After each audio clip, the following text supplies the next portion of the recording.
नाजरीन आदाब, मेरा नाम जावेद हसन है और मैं आपके सामने डॉक्टर रिजवानुल हक का तहरीर करदा मकाला पेश करूँगा। आज उर्दू के मशहूर अफसाना निगार ग़ुलाम अब्बास के अफसाने आनंदी पर हम गुफ्तगू करेंगे। आनंदी अफसाने का शुमार उर्दू के बेहतरीन अफसानों में किया जाता है। ये अफसाना तामीर, तहज़ीब और शराफत के मुताल्लिक़ हमारे तसव्वुरात पर कई अहम सवाल खड़े करता है। इससे कबल कि हम अफसाने का तफसीली तज़्ज़िया पेश करें, बेहतर है अफसाने के मुसन्निफ़ ग़ुलाम अब्बास के बारे में थोड़ी बुनियादी मालूमात हासिल कर लें। ग़ुलाम अब्बास की पैदाइश 1909 में अमृतसर में हुई थी। उनकी इब्तदाई तालीम लाहौर में हुई और अभी वो ज़ेर मकतब ही थे कि उनके वालिद का इंतकाल हो गया और घर की सारी जिम्मेदारी उनके शानों पर आन पड़ी। ग़ुलाम अब्बास शुरू से ही पढ़ने लिखने के गैर मामूली शौकीन थे। अभी भी वो 20 साल के भी नहीं हुए थे कि लिखना पढ़ना उनका पेशा बन गया। वो मौलवी मुमताज़ अली के इदारे दारुल इशाअत पंजाब से 1928 से 1937 तक मुंसलिक रहे। यहाँ वो इस इदारे से निकलने वाले 2 रिसालों फूल और तहज़ीब निस्वां के नायब मुदीर थे। फूल बच्चों का रिसाला था जबकि तहज़ीब निस्वां ख़वातीन का रिसाला था। इस दौरान उन्होंने ख़ुद भी बच्चों के लिए कई अफसाने लिखे और तर्जुमे भी किए। उनके तर्जुमों में वाशिंगटन अर्विंग के अफसानों का तर्जुमा अल-हमरा के अफसाने बहुत मकबूल हुए।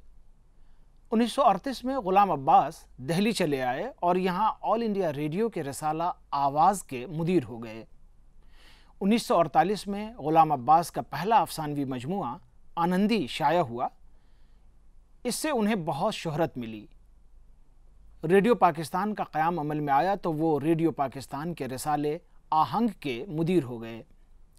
आहंग के मुदीर के साथ साथ वो वज़ारत इत्तलात और नशरियात के कई ओहदों पर काम करते रहे और यहीं से 1967 में रिटायर हुए। बीच में कुछ अरसे के लिए वो BBC लंदन से भी मुंसलिक रहे।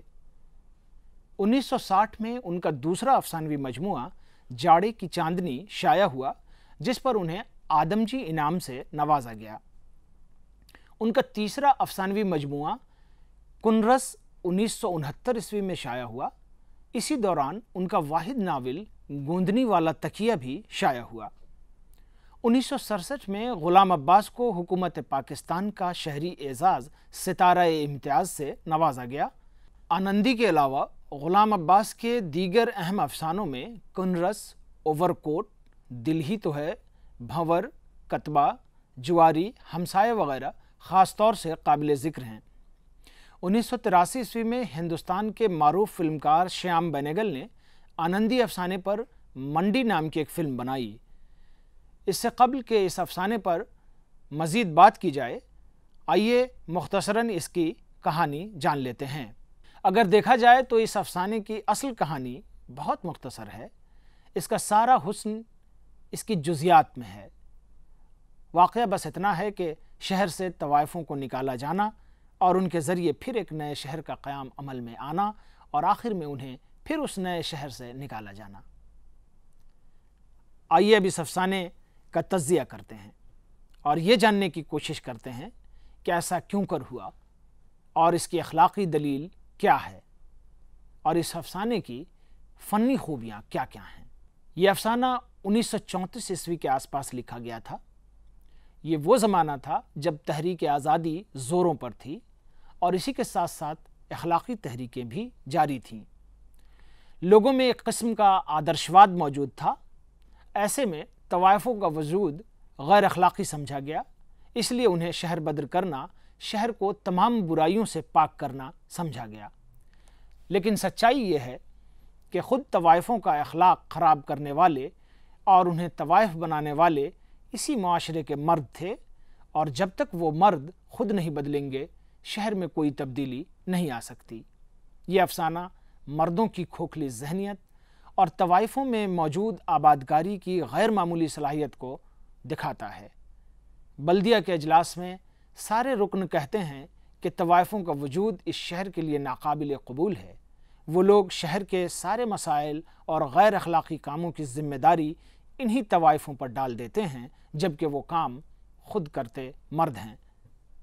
सदर बल्दिया भी अरकान बल्दिया से इत्तफ़ाक़ तो करते हैं, लेकिन वो तवाइफों के मसाइल को भी समझते हैं। वो ये भी कहते हैं कि तवाइफों की तादाद 10-20 नहीं बल्कि सैकड़ों में है और कई के ज़ाती मकान भी हैं, उनका क्या होगा। सदर तवाइफों के मसले का कोई ऐसा हल चाहते हैं जो वाकई मसले का हल हो, लेकिन बाकी रुकन उन्हें बस शहर बदर करना चाहते हैं। उनके मसाइल क्या हैं ये उनका ज़ाती मसला है। तवाइफें उस वीरान सी जगह अपने घर बनवा कर रहने लगती हैं। वहाँ भी धीरे धीरे एक बाज़ार बनता है, बाज़ार से बस्ती, और करते करते 20 बरस में वो फिर एक भरपूर शहर आबाद कर लेती हैं, जो पहले के शहर से किसी भी मामले में कम नहीं है। इस अफसाने में बड़े पूरे एतमाद तरीक़े से इस बात का इजहार किया गया है कि अगर ये मान भी लिया जाए कि वो बुरी हैं, तो भी उन्हें शहर से निकालना किसी मसले का हल नहीं है। तवाइफों के कोठे वहाँ जाने वाले मर्दों से आबाद होते हैं। अगर इस बुराई को ख़त्म करना है तो लोगों को वहाँ जाना छोड़ना होगा, और तवाइफों को भी अपने ज़ाती या किराए के मकान में रहने के इंसानी हुकूक को पामाल नहीं किया जाना चाहिए।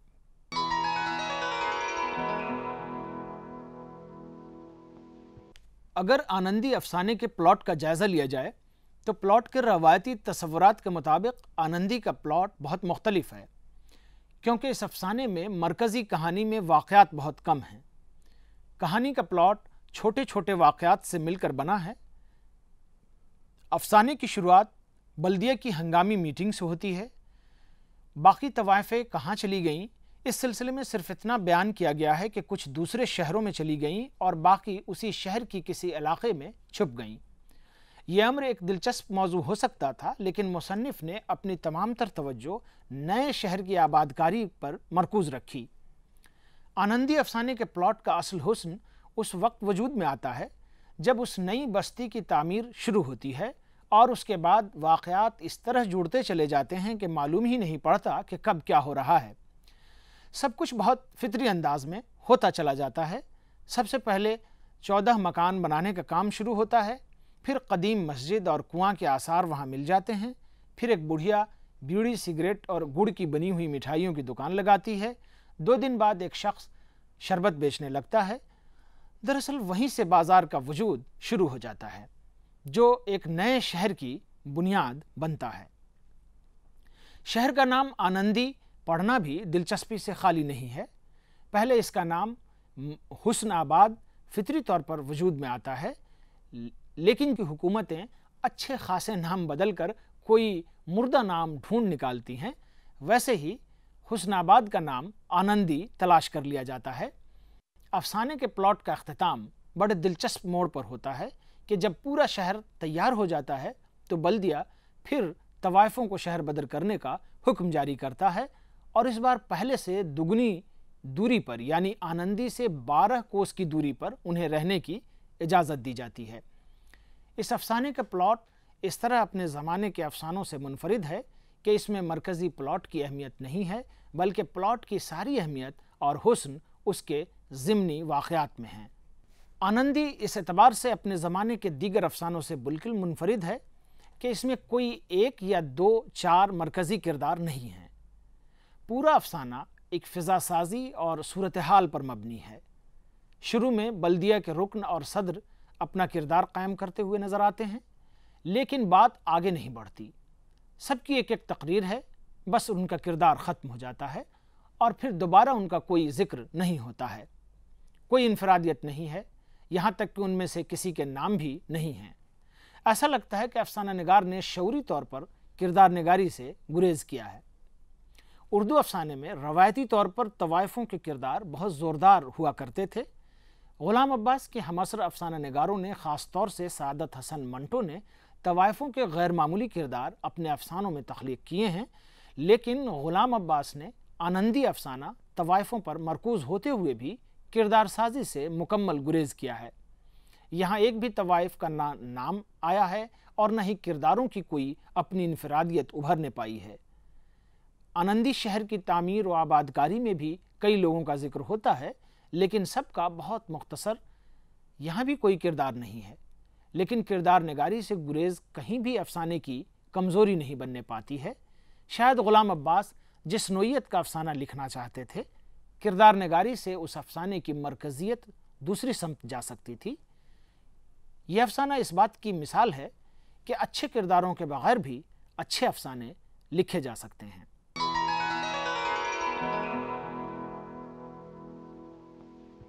इस अफसाने की सबसे ख़ास बात माहौल साजी, मंजर नगारी और सूरत हाल का बयान है, जिसकी तख्लीक जुज़ियात के ज़रिए हुई है। पूरे अफसाने में बारीक से बारीक और मामूली से मामूली बात का ख्याल रखा गया है कि कोई ज़रूरी चीज़ बयान से रह न जाए और कोई गैर ज़रूरी बात अफसाने में दर न आए। सबसे बड़ी खूबी दो ज़िमनी वाक़यात का मंतकी रब्त और इसका फितरी बहाव है। अफसाने का आगाज़ बल्दिया की हंगामी मीटिंग से होता है। इस मीटिंग के बयान में उस वक्त का समाजी और अखलाक़ी माहौल बड़ी खूबी के साथ बयान किया गया है। अफसाना बुनियादी तौर पर दो हिस्सों में तकसीम है। पहले हिस्से में बल्दिया के अजलास का बयान है और दूसरे हिस्से में नई जगह पर तवाइफों की आबादगारी का बयान है। पहले हिस्से की माहौल साजी की खूबी यह है कि जो रुकन जिस पेशे से मुंसलिक है वो उसी लिहाज से तवाइफों के मसमूम असरात बयान कर रहा है। अफसाने का दूसरा और शायद सबसे अहम हिस्सा वो है जब तवाइफें शहर से 6 कोस दूर अपने घर की तामीर कराना शुरू कराती हैं। यहाँ माहौल, मंतिक और फ़िज़ा साजी इतनी खूबसूरत है कि जहाँ सदियों पुराने सिर्फ चंद खंडर हैं, वहाँ देखते देखते एक भरपूर शहर उभर आता है। सब कुछ इतना फितरी और मंतकी है कि कहीं भी कोई सवाल नहीं उठता है कि ऐसा क्यों कर मुमकिन है। सबसे पहले घर की तामीर का सामान मिट्टी, चूना, शहतीर, गार्डर और दूसरा इमारती सामान लारियों, झक्कड़ों, खच्चरों, गधों और इंसानों के ज़रिए शुरू होता है और इसी के साथ काम करने वालों की हायरार्की शुरू हो जाती है। मज़दूरनियाँ, मज़दूर, मेमार, मीर मेमार, मुंशी और ख़ुद तवाइफों तक का निज़ाम कायम हो जाता है और सब अपने से नीचे काम करने वालों की निगरानी करते हैं। पूरे दिन शोर शराबा जारी रहता है, जिसे सुनकर आसपास के गांव के लोग भी तजस्सुस में चले आते हैं कि देखें इस वीराने में क्या हो रहा है। जब इस नए शहर की आबादगारी का सिलसिला शुरू होता है तो सबसे पहले खंडरात में एक जगह मस्जिद के कुछ आसार नज़र आते हैं, जिन्हें दुरुस्त करके उसे एक मस्जिद की शक्ल दी जाती है। पास ही एक कुआं के आसार मिलते हैं, उसे भी साफ़ किया जाता है। नमाजी जमा होने लगते हैं, पानी का इंतज़ाम हो जाता है और इस तरह शहर बनने की बुनियाद पड़ जाती है। लोग खाना खाने और पानी पीने के लिए या खाली वक्त में उसी जगह जमा हो जाते। वहाँ तकरीबन 250 लोग काम करने आते थे, इसलिए एक पूरा मजमा लगा रहता था। इसका फ़ायदा उठाकर एक दिन एक बुढ़िया पास के किसी गांव से आई और उसने एक खांचा लगा दिया। 2-3 दिन बाद एक बूढ़े ने शक्कर का शरबत बेचना शुरू कर दिया। फिर तो रोज़ एक नया खांचा लग जाता। खरबूजे बेचने वाला एक ने घर से सिरी पाए की देगची बनवा लेता और रोटी और मिट्टी के प्याले ले आता और लोगों को घर से बना हुआ खाना भी वहाँ मिलने लगा। वहाँ ज़ोहर और असर की नमाज होने लगी तो पास के किसी गांव से एक इमाम साहब भी आ गए और नमाज पढ़ाने लगे। फिर तो कबाबी और नानबाई भी आ गए। इस तरह रोज़ अफजों ख्वांचों में इजाफा होता गया। खंडरों में एक टूटी फूटी कब्र भी थी। एक दिन एक फ़कीर ने उसकी साफ़ सफाई की और कुछ मरम्मत करके वहाँ का मुजाविर बन बैठा। इस तरह 6 महीने में 14 मकान बनकर तैयार हो गए। सभी मकान तकरीबन एक जैसे और नहायत शानदार बंगले थे। जब ये तवाइफें अपने नए मकान में दाखिल हुईं तो वहाँ एक नहायत शानदार तकरीब का इनेकाद किया गया। طوائفوں کے ملنے والے اور سازندوں کی آمد سے اس بستی کی رونق اور بڑھ گئی۔ شہر سے تانگے اور رکشے بھی یہاں کے لیے چلنے لگے۔ کچھ دنوں میں لاریاں بھی چلنے لگیں۔ آہستہ آہستہ پولیس تھانہ، post office, bank, bus station اور ریلوے اسٹیشن بھی بن گئے۔ اس طرح 20 سال گزر گئے اور 20 برسوں میں وہ بستی 2.5 لاکھ لوگوں کا شہر بن گیا۔ اب ایک بار پھر بلدیہ کی میٹنگ چل رہی ہے کہ ان طوائفوں کو جو شہر کے بالکل بیچوں بیچ میں آباد ہیں انہیں شہر سے نکالا جانا چاہیے، اور اس بار انہیں پہلے سے دوہری دوری یعنی 12 کوس دور بسانے کی تجویز پاس ہوئی۔ ان سب واقعات کی ماحول سازی اور منظر نگاری نہایت فطری اور حقیقی ہے۔ یہی اس افسانے کی سب سے بڑی خوبی ہے جو اس کے ماحول سازی و منظر نگاری کے ذریعے تعمیر ہوئی ہے۔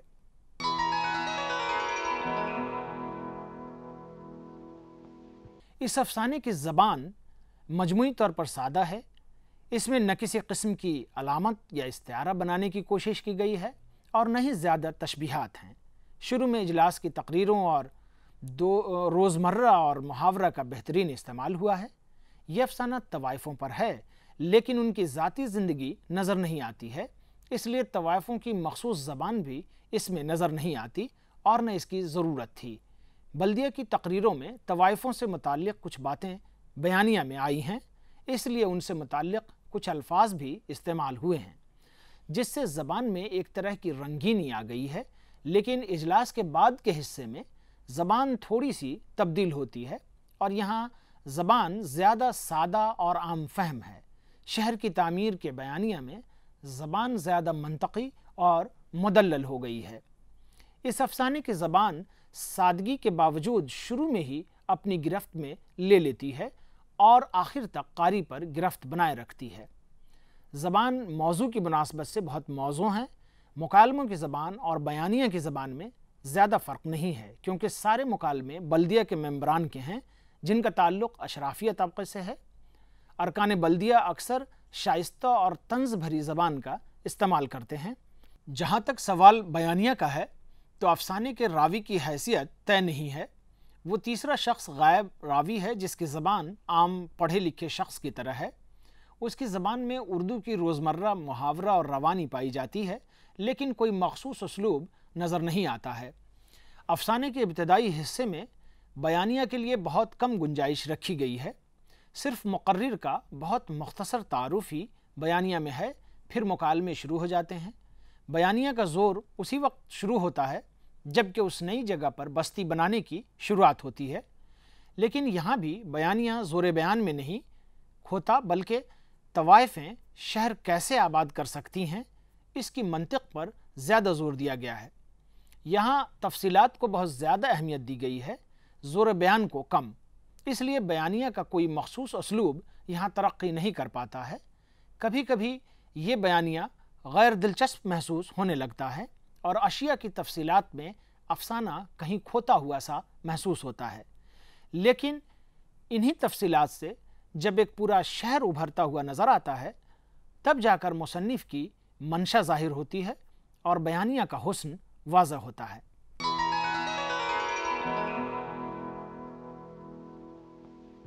اس افسانے میں مکالموں کی ایک مخصوص تکنیک ہے۔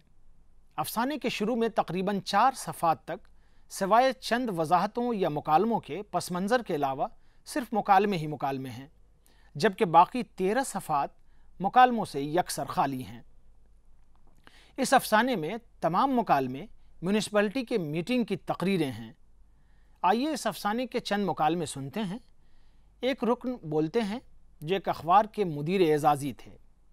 ہمارے شہر سے روز روز غیرت، شرافت، مردانگی، نیکوکاری اور پرہیزگاری اٹھتی جا رہی ہے اور اس کی بجائے بے غیرتی، نامردی، بزدلی، بدمعاشی، چوری اور جعلسازی کا دور دورہ ہوتا جا رہا ہے۔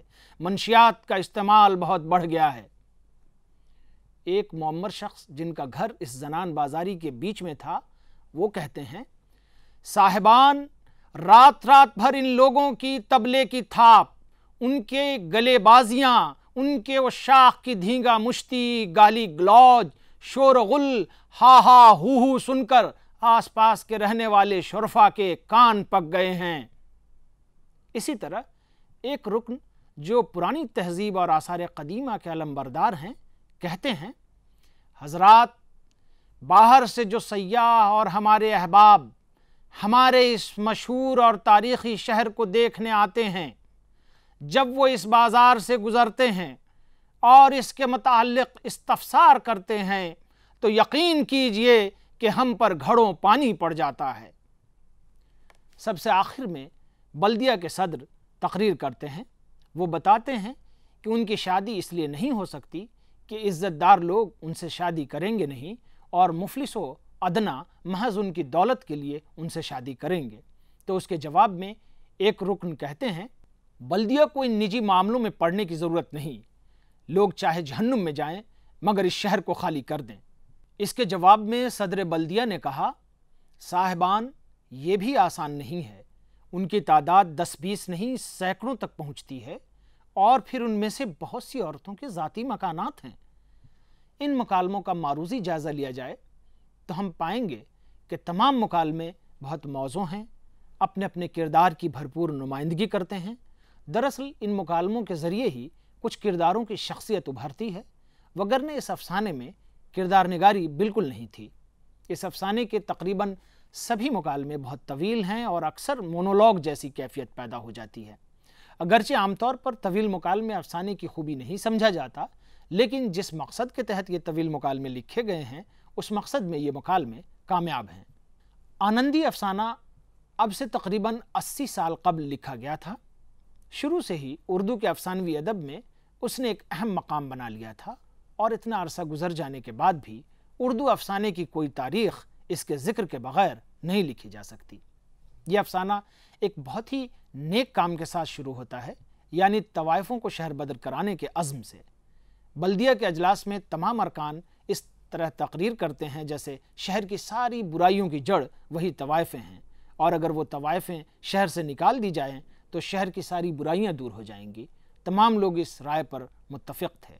لیکن جب افسانے کا اختتام ہوتا ہے تو معلوم ہوتا ہے کہ تمام اراکین غلط تھے، کہ شہر کی ساری برائیوں کی بنیاد طوائفیں ہیں، بلکہ طوائفوں میں وہ تخلیقی قوت ہے کہ وہ خود ایک نیا شہر آباد کر سکتی ہیں، اور شہر کی رونق میں ان کا بہت اہم حصہ ہے۔